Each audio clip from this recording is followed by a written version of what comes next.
আজকের এই ক্লাসে তোমাদের জন্য গুরুত্বপূর্ণ আলোচনাটি হলো নবম শ্রেণীর ভূগোলের প্রথম অধ্যায় গৌরবে পৃথিবী।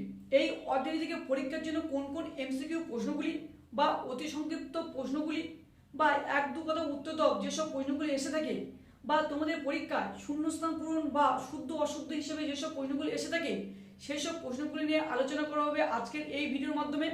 এটি হলো এই অধ্যায় থেকে পার্ট 2 ভিডিও। আমি এর আগে পার্ট 1 ভিডিওটি আপলোড করে দিয়েছি, যারা যারা দেখোনি তাদের জন্য আমি ডেসক্রিপশন বক্সে লিঙ্ক দিয়ে দেবো। তোমরা অবশ্যই সেখানে গিয়ে ওই ভিডিওটি দেখে নিও, কারণ ওই ভিডিওটি না দেখলে তোমাদের এই অধ্যায় থেকে সমস্ত শর্ট প্রশ্ন অসম্পূর্ণ থেকে যাবে। আলোচনাটি শুরু করার আগে প্রত্যেক নবম শ্রেণীর ছাত্রছাত্রীরা আরও একবার শুভেচ্ছা জানাই তোমাদের প্রিয় ইউটিউব চ্যানেল রাইট টিউটোরিয়াল সেন্টারের পক্ষ থেকে।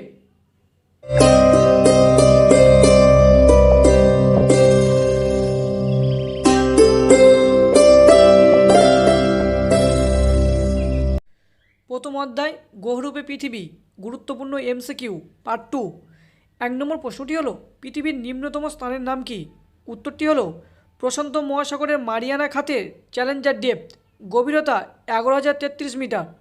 2 নম্বর প্রশ্নটি হলো সৌরজগতের কুলীন গ্রহগুলির মধ্যে ক্ষুদ্রতম গ্রহের নাম কি? উত্তরটি হলো বুধ। আর এই অধ্যায়ের পার্ট 1 ভিডিওটি তোমাদের জন্য আমি ডেসক্রিপশন বক্সে লিঙ্ক দিয়ে দিয়েছি, তোমরা ওই ভিডিওটি অবশ্যই করে দেখে নিও। 3 নম্বর প্রশ্নটি হলো সৌরজগতের কুলীন গ্রহগুলির মধ্যে বৃহত্তম গ্রহের নাম কি? উত্তরটি হলো বৃহস্পতি। 4 নম্বর প্রশ্নটি হলো বামন গ্রহগুলির মধ্যে বৃহত্তম গ্রহের নাম কি? উত্তরটি হলো এরিস। 5 নম্বর প্রশ্নটি হলো বামন গ্রহগুলির মধ্যে ক্ষুদ্রতম গ্রহের নাম কি? উত্তরটি হলো সেরেস। 6 নম্বর প্রশ্নটি হলো পৃথিবী পৃষ্ঠের গড় উষ্ণতা কত? উত্তরটি হলো প্রায় 15 ডিগ্রি সেলসিয়াস। এইসব প্রশ্ন এবং উত্তরগুলি খুব সুন্দরভাবে খাতে লিখে নাও এবং প্রতিনিয়ত তোমরা মুখস্থ করে প্র্যাকটিস করতে থাকো, তোমাদের পরীক্ষায় অবশ্যই সাফল্য আসবে। 7 নম্বর প্রশ্নটি হলো ক্ষেত্রমানের বিচারে পৃথিবী কততম বৃহত্তম গ্রহ? উত্তরটি হলো 5ম বৃহত্তম গ্রহ। 8 নম্বর প্রশ্নটি হলো বৃহস্পতির উপগ্রহের সংখ্যা কয়টি? উত্তরটি হলো বৃহস্পতির উপগ্রহের সংখ্যা হলো 67টি। 9 নম্বর প্রশ্নটি হলো পৃথিবীর ক্ষেত্রফল কত? উত্তরটি হলো প্রায় 51,47,00,000 বর্গ কিলোমিটার। 10 নম্বর প্রশ্নটি হলো বর্তমানে বিশ্বে কয়টি জিপিএস স্যাটেলাইট রয়েছে? উত্তরটি হলো 39টি। 11 নম্বর প্রশ্নটি হলো পৃথিবীর গোলীয় আকৃতির কথা প্রথম কে বলেন? উত্তরটি হলো পিথাগোরাস। 600 খ্রিস্টপূর্বে পৃথিবীর গোলীয় আকৃতির কথা তিনি প্রথম বলেছিলেন। 12 নম্বর প্রশ্নটি হলো সৌরজগতের বৃহত্তম গ্রহাণুর নাম কি? উত্তরটি হলো সেরেস। 13 নম্বর প্রশ্নটি হলো পৃথিবীর গড় ঘনত্ব কত? উত্তরটি হলো প্রায় 5.52 গ্রাম পার ঘনসেমি। 14 নম্বর প্রশ্নটি হলো সৌরজগতের গ্রহগুলির মধ্যে কোন গ্রহের ঘনত্ব সর্বাধিক?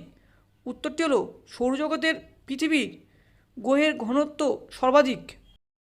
15 নম্বর প্রশ্নটি হলো জিপিএসের সাহায্যে কি পরিমাপ করা হয়? উত্তরটি হলো জিপিএসের সাহায্যে অক্ষাংশ, দ্রাঘিমা, সমুদ্রপৃষ্ঠ থেকে উচ্চতা বিভিন্ন বিষয়ে পরিমাপ করা হয়। 16 নম্বর প্রশ্নটি হলো সৌরজগতের গ্রহগুলির মধ্যে কোন গ্রহের ঘনত্ব সর্বনিম্ন? উত্তরটি হলো সৌরজগতের গ্রহগুলির মধ্যে শনি গ্রহের ঘনত্ব সর্বনিম্ন। এর ঘনত্ব হলো অর্থাৎ শনি গ্রহের ঘনত্ব হলো প্রায় 0.71 গ্রাম পার ঘনসেমি। 17 নম্বর প্রশ্নটি হলো গ্রহের ইংরেজি নাম প্ল্যানেট, এটি কোথা থেকে এসেছে? উত্তরটি হলো স্টার প্ল্যানেটস নামক গ্রিক শব্দ থেকে। 18 নম্বর প্রশ্নটি হলো এরাটোস্থেনিসের হিসাবে পৃথিবীর পরিমাপ কত ছিল? উত্তরটি হলো 46,250 কিমি। 19 নম্বর প্রশ্নটি হলো উত্তর মেরুতে ধ্রুবতারার উন্নতি কোণ কত? উত্তরটি হলো উত্তর মেরুতে ধ্রুবতারার উন্নতি কোণ 90 ডিগ্রি।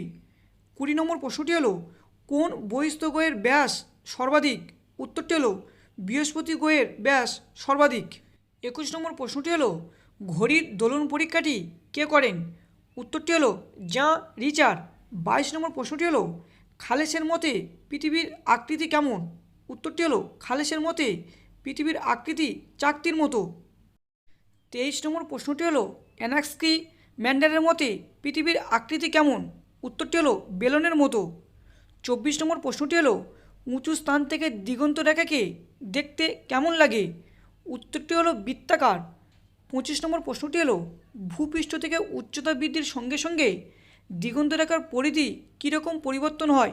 উত্তরটি হলো ভূপৃষ্ঠ থেকে উচ্চতা বৃদ্ধির সঙ্গে সঙ্গে দিগন্তরেখার পরিধি বাড়ে। 26 নম্বর প্রশ্নটি হলো সূর্য যে ছায়াপথে অন্তর্গত তার নাম কি? উত্তরটি হলো আকাশগঙ্গা। 27 নম্বর প্রশ্নটি হলো বলয়যুক্ত গ্রহ কোনটি? উত্তরটি হলো শনি। 28 নম্বর প্রশ্নটি হলো গ্যানিমিড কোন গ্রহের উপগ্রহ? উত্তরটি হলো বৃহস্পতি। 29 নম্বর প্রশ্নটি হলো পৃথিবী সূর্যের চারিদিকে ঘোরে একথা প্রথম কে বলেন? উত্তরটি হলো কোপার্নিকাস।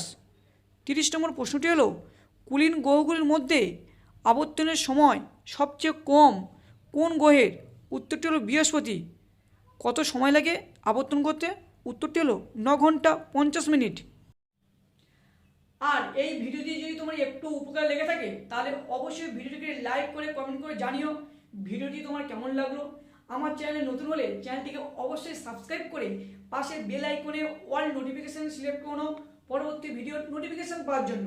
আর এই সুন্দর ভিডিওটিকে তোমাদের প্রিয় বন্ধুদের কাছে অবশ্যই শেয়ার করে তাদেরও পড়ার সুযোগ করে দিও। তাহলে আজকের আলোচনাটি এই পর্যন্ত শেষ করলাম। পরবর্তী আরও গুরুত্বপূর্ণ আলোচনা নিয়ে হাজির হব আমি।